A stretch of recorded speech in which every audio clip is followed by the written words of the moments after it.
कुछ ऐसी आदतें होती हैं जिनके साथ आपका भाग्य जुड़ा होता है। वास्तु के अनुसार इन आदतों की वजह से माता लक्ष्मी नाराज हो जाती हैं और घर में दरिद्रता का वास हो जाता है। इसलिए अगर आप अपनी कमाई बढ़ाना चाहते हैं तो आपको इन आदतों को छोड़ देना चाहिए। तो आज हम इस वीडियो में यही जानेंगे कि माता लक्ष्मी हमारी किन आदतों से नाराज हो जाती हैं।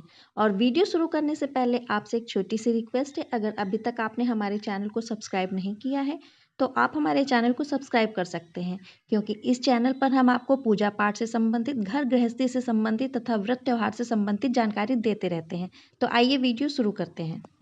वास्तुशास्त्र में नकारात्मक और सकारात्मक ऊर्जा को जीवन पर पड़ने वाले के असर के रूप में देखा जाता है। तो इसका मतलब यह है कि कुछ चीज़ें ऐसी हैं जो सकारात्मकता के साथ जुड़ी हुई हैं। आप अगर अपने घर में इन चीज़ों को जगह देते हैं तो इन चीज़ों की सकारात्मक आपके जीवन पर अच्छा असर डालती है। इसी तरह आपकी आदतें भी हैं जो अच्छी और बुरी ऊर्जा को प्रभावित करती हैं। खास तौर पर इन चीज़ों के साथ आपकी आर्थिक तरक्की जुड़ी हुई है। वास्तुशास्त्र में घर से जुड़ी आदतें ऐसी आदतें बताई गई हैं जो सीधे आपकी आय से जुड़ी हुई हैं। इनकी वजह से माता लक्ष्मी नाराज हो जाती हैं। आइए जानते हैं वो कौन सी आदतें हैं। आपको कभी भी किचन में जूठे बर्तनों को बहुत देर तक नहीं रखना चाहिए। कोशिश करें कि खाना खाने के तुरंत बाद इन बर्तनों को धोकर इनकी जगह पर रख दें। कई लोगों की आदतें होती हैं कि वे रात के बर्तनों को सुबह धोते हैं, लेकिन इस आदत से आपके घर में नकारात्मक ऊर्जा आती है। इसलिए आपको किचन में कभी भी जूठे बर्तन नहीं रखने चाहिए। इससे राहु और केतु का अशुभ प्रभाव भी आपके जीवन पर पड़ता है, जिससे आपकी आर्थिक तरक्की में बाधा आती है। इसी तरीके से बात करें अगर बिस्तर की, तो आप जिस बिस्तर पर सोते हैं वहां पर कभी भी गंदगी ना रखें। बेड पर फटी या गंदी चादर होने से नकारात्मक ऊर्जा का असर आपके भाग्य पर पड़ता है। और सुबह उठते ही अगर आप बेड साफ कर देते हैं और चादर सही करके बिछा देते हैं तो ऐसा करने से आपकी आदतें भी अच्छी होती हैं और माता लक्ष्मी आपसे प्रसन्न भी होती हैं। बहुत दिनों तक एक ही चादर को बिस्तर पर ना बिछी रहने दें। बेड पर बिछी गंदी चादर से आपके घर में दरिद्रता आती है। तो सुबह उठते ही आप अपने बेड को साफ कर दें और चादर को सही करके बिछा दें।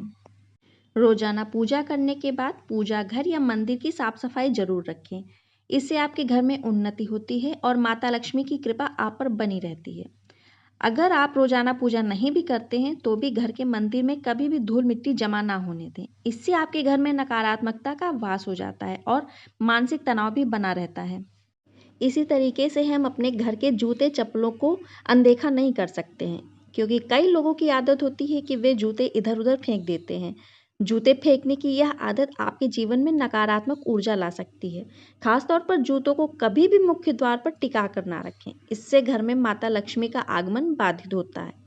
जूतों को हमेशा रैक या अलग अलमारी में ही रखें। इसी तरह से कुछ लोग ऐसे भी होते हैं जो खाना खाने के बाद बर्तन में ही हाथ धो लेते हैं। ऐसा करने से आप अपने भाग्य में रुकावट पैदा करते हैं।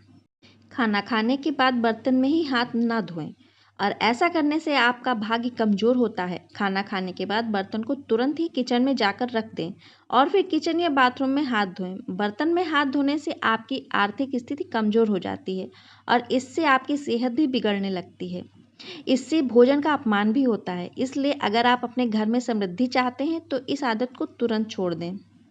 वैसे तो हम अपने जीवन में कई ऐसी गलत आदतें डाल लेते हैं जिनसे हमारा भाग्य कमज़ोर होता है, लेकिन ये कुछ बहुत ही महत्वपूर्ण बातें हैं जिन्हें ध्यान में रखना बहुत ही आवश्यक है। अगर आप इन बातों को ध्यान में रखते हैं तो आपसे कभी भी आपका भाग्य कमज़ोर नहीं होगा, ना आपसे माता लक्ष्मी रूठेंगी।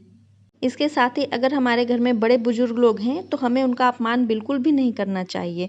उनकी बातों को मानना चाहिए, उन्हें नीचा नहीं दिखाना चाहिए। अगर हम उनकी बातों को नहीं मानते, उनका अपमान करते हैं, छोटी-छोटी बात पे उनसे लड़ते झगड़ते हैं, तो इससे हमारे ग्रह प्रभावित होते हैं, जो हमारे भाग्य को कमज़ोर करते हैं और हमारी तरक्की में बाधा उत्पन्न करते हैं।